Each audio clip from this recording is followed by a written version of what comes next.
대선이 이제 꼭 2주 앞으로 다가온 가운데 이재명 후보는 충청 지역을 그리고 윤석열 후보는 호남을 찾아서 유세 일정을 이어가고 있습니다.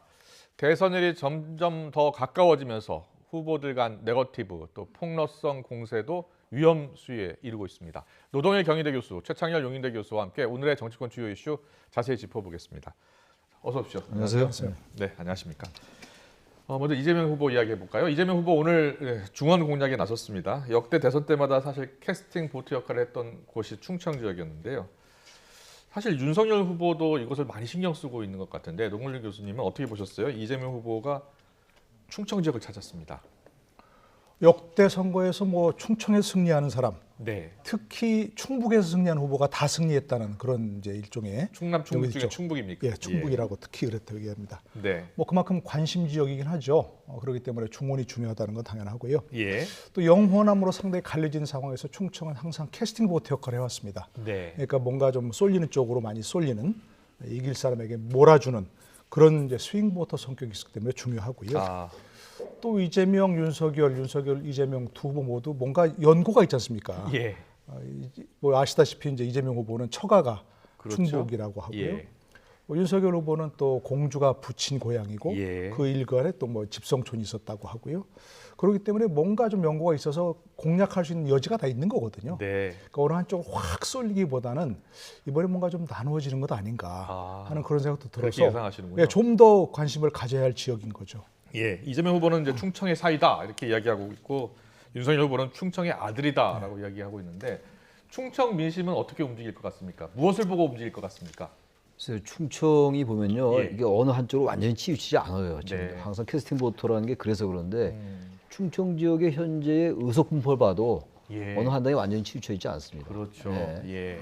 그래서 이건 뭐 전혀 알 수 없고 특히 이제 세종시 이건 충북 충남을 떠나서 네. 충청 전체로 볼 때 세종시에 대해서 이제 양쪽이 다 국민의힘이나 이제 더불어민주당이나 이쪽에 그 행정도시 뭐 이제 의사당 분원 같은 거 얘기하고 있잖아요. 네네. 그런 점들을 이제 어떻게 공략하냐의 문제인 것 같아요. 제가 충청 지역에 한번 내려가 볼 기회가 있었는데 네. 그쪽에 상당한 신경을 쓰더라고요. 어느 쪽에서 더 진정성 있게 세종시에 대해서 신경 쓰는가에 대해서 굉장히 민감하더라고요. 네. 그 부분으로 아마 상당히 표심이 움직일 것 같아요. 그러니까 특정 정당의 특별한 이유로 치우치지 않고 네. 아마 그런 정도의 그 캐스팅 보트로의 역할을 할 것 같기도 합니다. 이번에도. 알겠습니다. 윤석열 후보가 또다시 호남을 찾았습니다.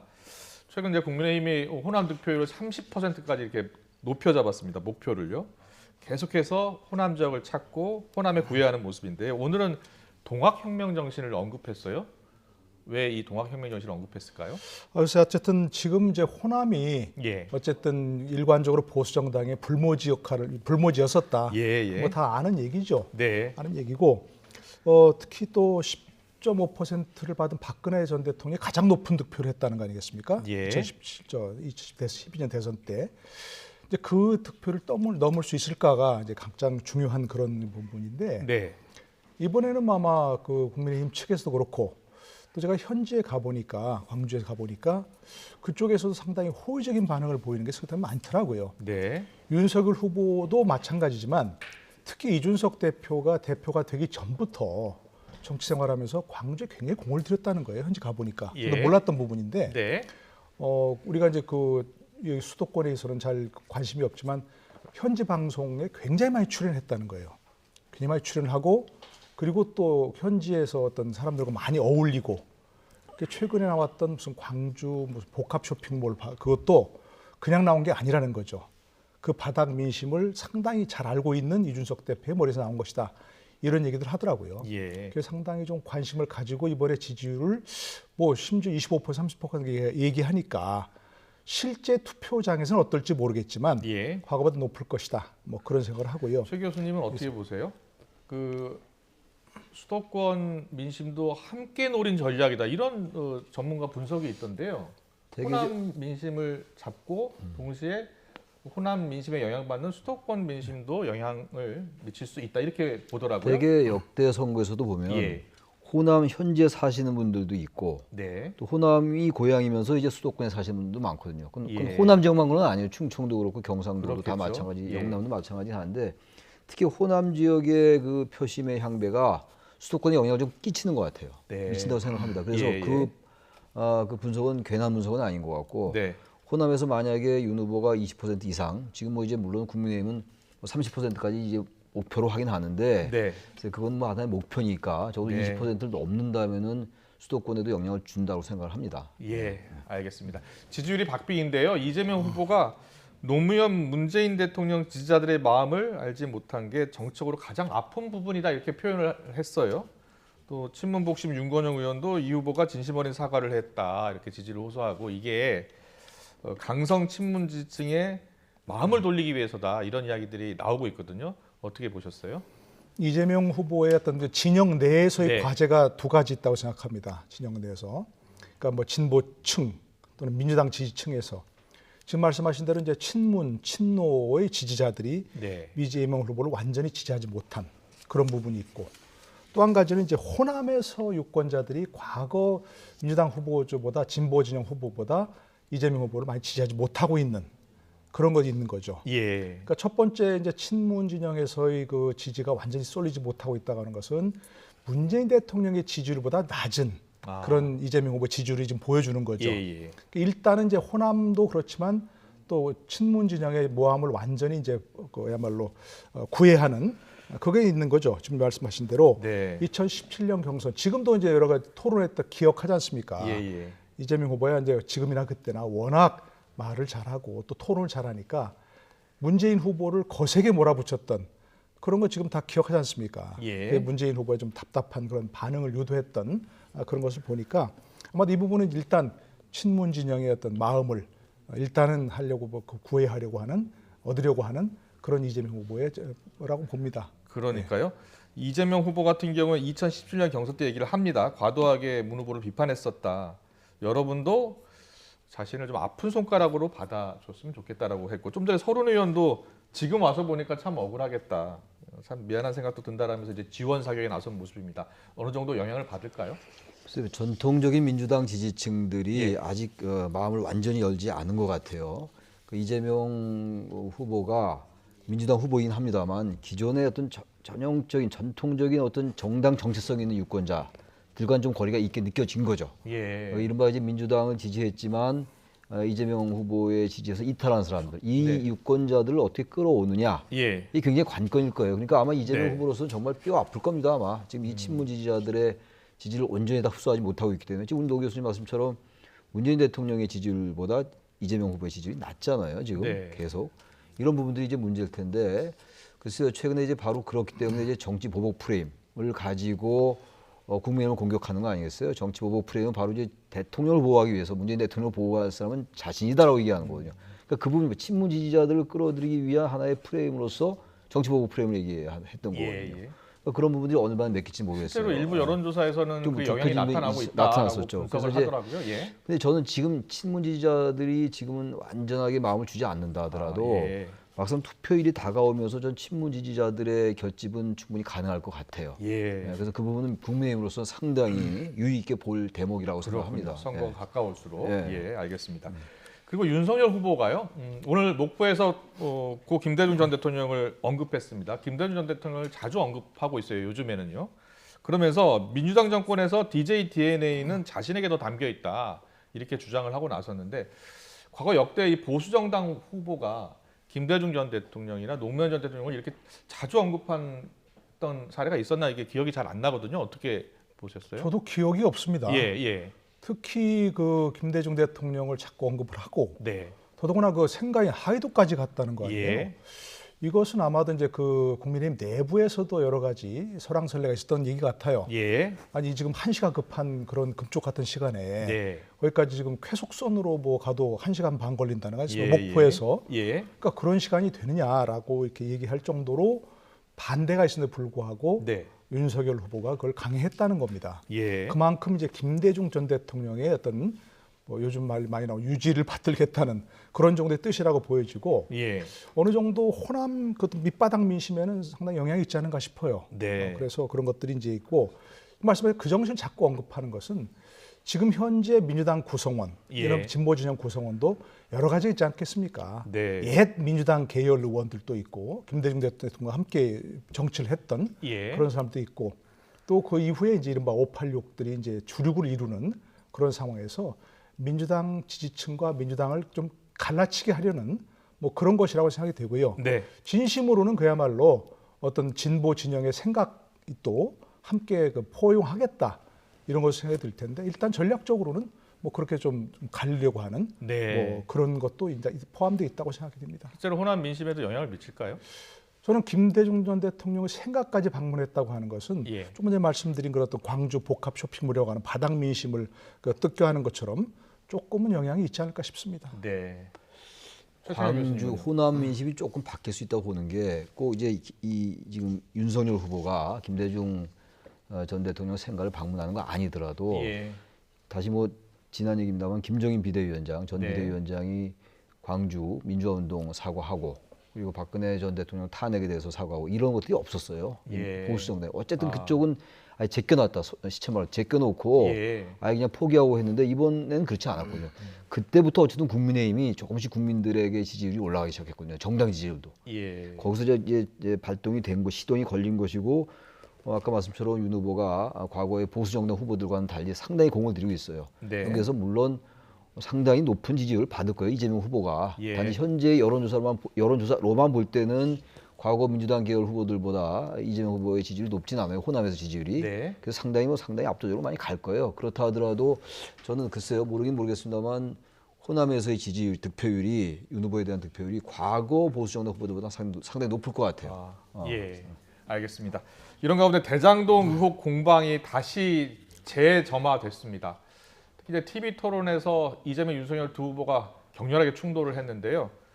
TV 토론회가 끝나고 나서도 더 각을 세우고 있습니다. 이재명, 윤석열 후보의 발언을 직접 듣고 오겠습니다. 이 사건은요, 윤석열 게이트입니다. 왜냐하면 자, 이 범죄 집단에게 종잣돈 마련하도록 수사해놓고도 봐준 사람이 윤석열입니다. 제일 큰 공헌을 했죠. 그래서 제가 확실하게 규정을 하는데 지금 현직 총장이고 현직 검사에서 드러나지 않았을 뿐이지 이거는 검찰 게이트고요. 그리고 윤석열이 몸통이라고 저는 진짜 100% 확신합니다. 그래서 제가 제안을 하나 한 거예요. 특검하자. 특검은 반드시 누가 되든 해서 끝까지 파헤쳐서 책임져야 된다. 대장동 부패를 벌인 몸통이 대한민국의 5천만 국민의 운명을 좌지우지하는 그런 국가 최고 의사 결정권자가 돼서는 안 된다는 명백한 사실과 또 저런 사람을 대통령 후보로 밀은 저런 이재명의 민주당 주역들이 이 나라의 정치를 지배해서는 안 된다는 것은 명백한 사실 아닙니까, 여러분? 저도 26년간 부정부패와 싸운 사람이기 때문에 저거는 그냥 견적이 딱 나오는 사건입니다. 부패 사범 중에서도 아주 지독한 사람들은 다 이거를 남한테 뒤집어 씌웁니다. 네, 대장동 의혹을 놓고 공방이 좀 격해지고 있습니다. 윤석열 게이트, 이재명 게이트 서로 이제 상대 후보가 몸통이다라고 주장하고 나섰고 뭐 캠프에서도 오늘 보니까 조정식 특임본부장도 윤석열 게이트다 이렇게 맞불을 놨더라고요. 자, 대장동 의혹이 재점화됐는데요. 지금은 양측이 물러날 수 없는 그런 사안인 것 같습니다. 어떻게 보셨어요? 그동안 대장동 게이트가 진상은 밝히지 않았지만 네. 계속해서 이재명 후보가 조금 수세에 몰려 있었죠. 예. 첫 번째 그 토론에 두 번째 토론이니까 법정 토론 말고 그 이전에 치러진 그때도 보면 계속해서 윤석열을 거세게 몰아붙이고 이재명 후보가 뭔가 좀 수세에 몰려 있는 그런 상황이 있었습니다. 분명히. 네. 아마도 이제 그 캠프에서도 그렇고 이재명 후보 본인도 그렇고 이제는 좀 프레임 전환을 시도하는 것 같습니다. 네. 그렇게 수세에 몰려 있지 말고 야말로 공격이 최선의 방어다 이렇게 하면서 윤석열 게이트로 아예 그렇게 이제 규정을 하고 예. 프레임 전환을 시도하는 것 같습니다. 일단은 지금 이제 3월 9일까지 뭐 얼마 안 남았지 않습니까? 네. 그러니까 그동안 계속해서 이와 같은 그 수세에 몰렸던 측에서 공세로 전환하면 예. 그것이 사실이건 아니건 민주당 지지자들, 이재명 지지자들 이런 사람들은 계속해서 윤석열 게이트라고 말할 수 있는 그런 이제 생기는 거죠, 그게 근거가. 네. 왜냐하면 주장을 했기 때문에 후보가 예. 그렇기 때문에 이건 프레임 전환으로 보이고요. 뭐 윤 후보가 아까 좀 들으니까 이재명 후보가 또 1대1 토론도 하자. 예, 1대1 뭐 토론을 토론도 하자 이렇게 제안했습니다. 나왔는데 예. 아니 그거 좀 계속해서 얘기했던 건데 이제 와서 또 얘기하는 건 어차피 선거일까지 그런 게 지금 실시되지 않을 게 너무 분명하니까 네. 그런 차원에서 공세적으로 프레임을 전환하자 이런 결정을 한 걸로 생각이 됩니다. 예, 알겠습니다. 이 녹취록에 이제 이재명 게이트라는 말이 나오면서 이제 이걸 두고 여야 해석이 다른데요. 민주당에서는 이재명 후보가 그 당시 대법원 재판 그런 받은 그 이야기를 하는 것 아니겠느냐, 그럴 가능성을 이야기하는 반면 국민의힘에서는 재판 사건을 게이트라고 표현하느냐라고 이렇게 반박에 나서고 있습니다. 어떻게 보셨어요?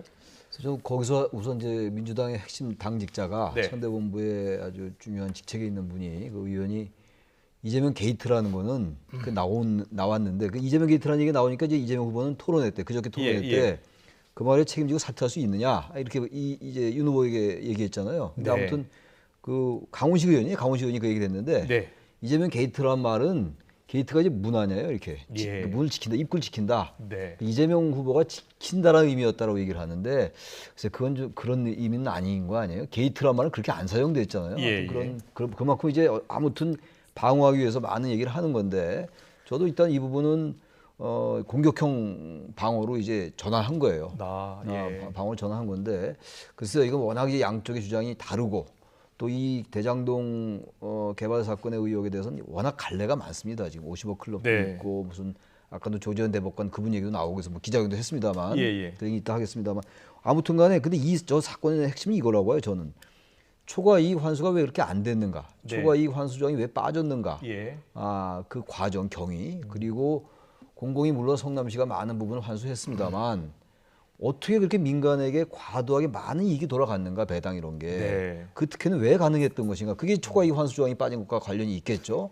그리고 지금 이 김만배나 유동규 이런 사람들이 횡령 배임으로 구속돼 있단 말이에요. 예. 그럼 이 사람들의 횡령 배임 이 윗선 누구인가? 이른바 그분하고도 연결되는 거예요. 이게 핵심이고 네. 이게 핵심이고 그다음에 여러 가지 격가지로 50억 클럽도 나오고 부산저축은행 2011년도에 왜 윤석열 후보가 검사를 했을 때 못했냐 이런 것들은 또 나오는 의혹들이 예. 규명돼야 됩니다만 역시 본질은 제가 말씀드린 그런 부분들이에요. 예. 그거 규명을 해야 되는 것이지 너무 프레임 전하고 이런다고 되는 건 아니다. 이거는 나중에 밝혀질 일이에요. 예. 누구라고 단정할 수 없다 하더라도 이 부분이 본질이다. 네. 다른 건 다 이제 프레임으로 이제 서로 공방을 주고받는 거라고 생각합니다. 예. 이게 대장동 그분 의혹. 예. 저처럼 이제 언론 보도로 그분이 대법관이다라는 이야기가 나왔고요. 그래서 이제 A 대법관이라고 표현을 했었는데 토론회에서 이제 이름이 나왔습니다. 조재현 대법관. 오늘 오후 기자회견 열었죠. 기자회견을 열어서 자신은 무관하다라고 공개 기자회견을 했고 수사도 받겠다라고 했습니다. 자, 조재현 대법관 오늘 기자회견을 가졌습니다. 어떻게 보셨어요? 조 대법관도 본인이 얘기했지만 지난해 10월부터 나왔던 얘기입니다. 예. 언론에서들 그러니까 뭐 물밑에서 얘기가 나왔었고요. 저도 듣고 있었고. 그리고 또 일부 한국일보인가요? 지난주에 네. 보도가 됐었죠. 예. 실명을 했었습니다. 그런데 이제 사실은 그렇게 그것도 사실 이런 그 대선 정국에서 이거를 계속 해명을 해야 하냐마냐 고민했다는 겁니다. 근데 얘기를 들어보니까 뭐 저기가 있죠. 이 대법원이라고 하는 건 본인도 조 대법관 본인도 얘기했지만 국민의 신뢰가 없으면 존립할 수 없습니다. 예. 행정부처럼 뭐 집행권이 있는 것도 아니고 입법부처럼 무슨 예산권 또 법률은 법률 만드는 권한이 있는 것도 아니고 네. 오직 국민의 신뢰밖에 없는데 국민의 신뢰가 지금 이렇게 무너져서 사법부 존립 근거가 무너지고 있다 그런 얘기입니다. 예. 오늘 여러 가지 하든 모든 걸 부인했죠. 김만배 씨와는 일면식도 없고 네. 뭐 사석이건 공석이건 만난 적도 없고 전화 통화조차 한 적이 없다.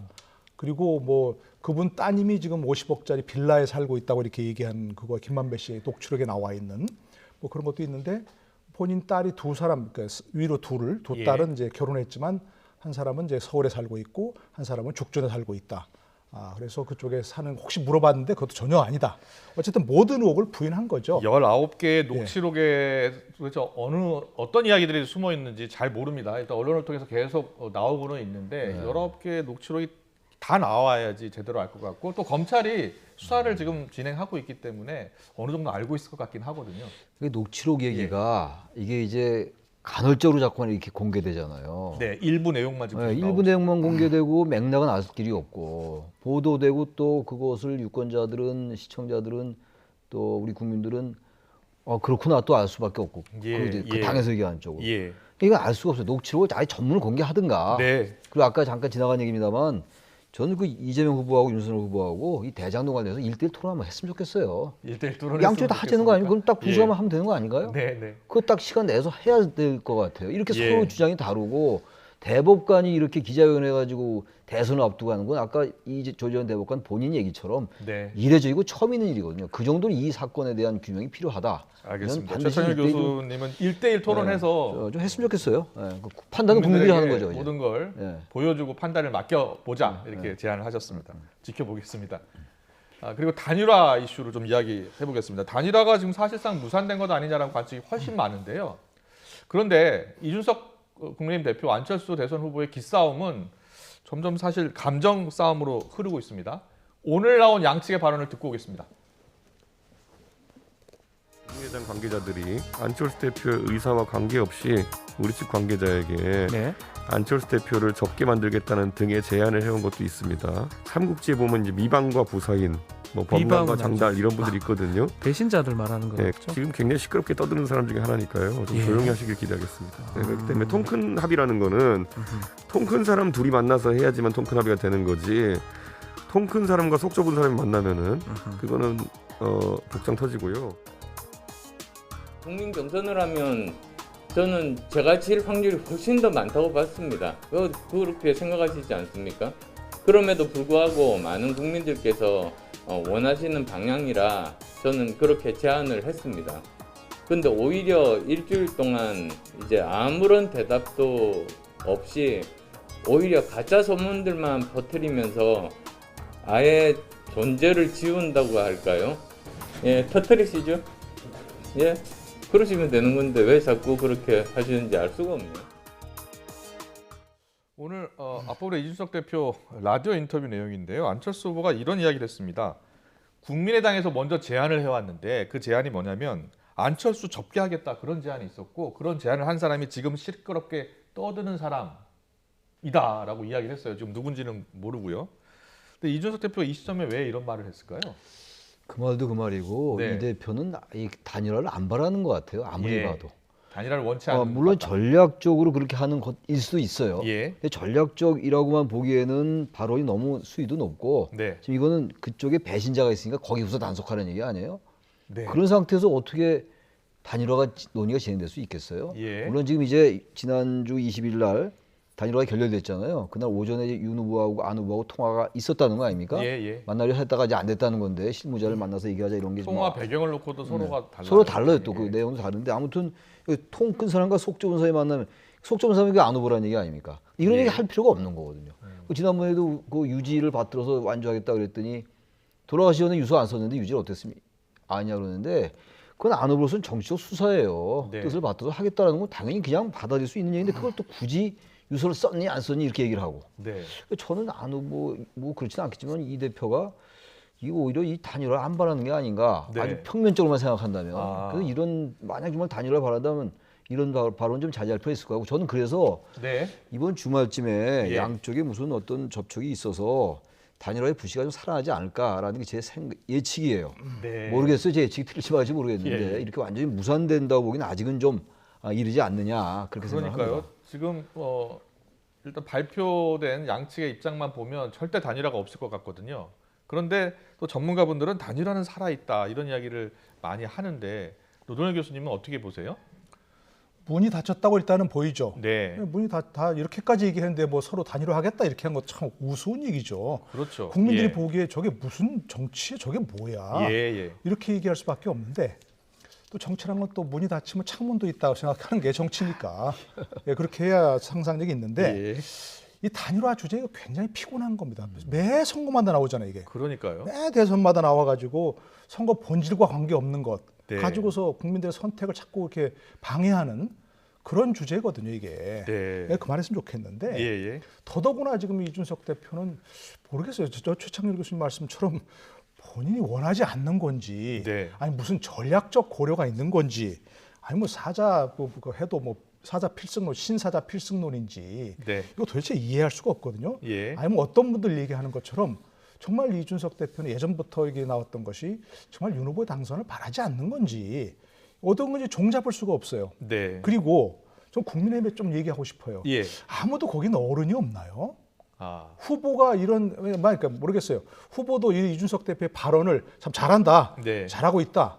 그렇게 생각하는 거 아니라면 자제시켜야죠. 예. 누구도 아무도 이렇게 제어할 수 없다. 아무리 대표지만 이렇게 얘기하는 거 한다면 그건 조직도 아니죠. 예. 이렇게 상대를 조롱하고 해선 안 될 말, 도저히 상식적인 생각으로 납득할 수 없는 그런 말을 하고 있는데 네. 아무도 거기에 대해서 얘기할 수 없다. 물론 뭐 개인적으로 하시는 분이 있더라고 페이스북 같은 데 올려가지고 예. 그렇게 해서는 안 되죠. 정식으로 얘기해서 공식적으로 얘기해서 예. 이런 말은 당신이 하는 것은 해당 행위니까 하지 마라.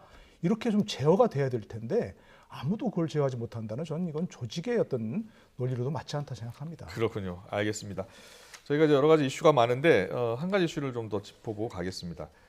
현수막 이야기인데요. 거리마다 지금 대선 현수막이 많이 붙어 있는데 선관위가 현수막 문구 허용 범위를 밝혔는데 상당히 넓혀놨습니다. 선관위. 자, 선관위가 허가한 현수막 문구를 좀 보면요. 소가죽 세력, 초밥 10인분, 술꾼, 청와대 굿당, 전과 사범, 폐륜화 이런 문구들을 다 허용했습니다. 작년 재보궐선거 때는 내로남불, 무능위선 이런 문구 금지했었거든요. 어떻게 보셨습니까?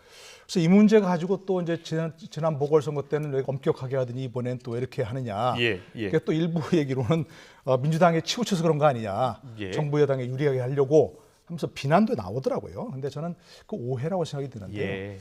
제가 죄송하지만 제가 중앙선관위 선거 자문위원인데요. 예. 지난 연말에 회의가 있었습니다. 네. 회의 때 다 위원들이 얘기한 게 아니 보궐선거 때 왜 그렇게 그걸 금지하느냐. 예. 이게 허위 사실이나 후보를 직접 비방하는 것이 아니라면 네. 폭넓게 허용하라. 예. 라고 대부분 얘기였습니다. 그게. 그랬군요. 아마 그런 예. 결과라고 생각이 되니까 네. 이분도 만약에 뭐 예를 들어서 어떤 여당이든 야당이든 네. 상대가 쓰는 것만 왜 유리하게 하고 우리는 아니야 이렇게 하지 말고 예, 예. 본인들이 표현하고 싶은 것 예컨대 허위 사실 비방, 인신 예. 비방 이것만 아니라면 네. 이게 뭐 쓰라고 그렇게 허용하기 전 표현의 자유를 폭넓게 보장하는 예. 측이니까 네. 그렇게 했으면 좋겠다는 생각이 듭니다. 최창현 교수님은 개인적으로 어떻게 생각하세요? 저도 뭐 표현의 자유란 측면 그리고 선거에서 예. 뭘 자꾸 묶는 건 바람직하지 않거든요. 아. 그러니까 특정 정당이나 특정 후보를 거론하는 게 아니면 저렇게 허용하는 게 맞는데 예. 그럼에도 불구하고 이번 네. 선거 워낙 네거티브 선거잖아요. 예. 지금 뭐 소가죽이니 초밥 저거 다 저걸 그냥 아예 눈으로 봐야 되니 네. 이 시청 우리 유권자들의 눈이 얼마나 피곤하겠느냐. 조만간 길거리에 네. 붙겠죠, 저게. 저 안 보고 싶어도 보기 싫어도 봐야 돼요. 다 보입니다. 아 그건 좀 말씀을 좀 드리고 싶어요. 알겠습니다. 오늘 정치권 이슈는 여기까지 듣겠습니다. 노동일 경희대 교수님, 최창현 용인대 교수님과 함께했습니다. 잘 들었습니다. 고맙습니다.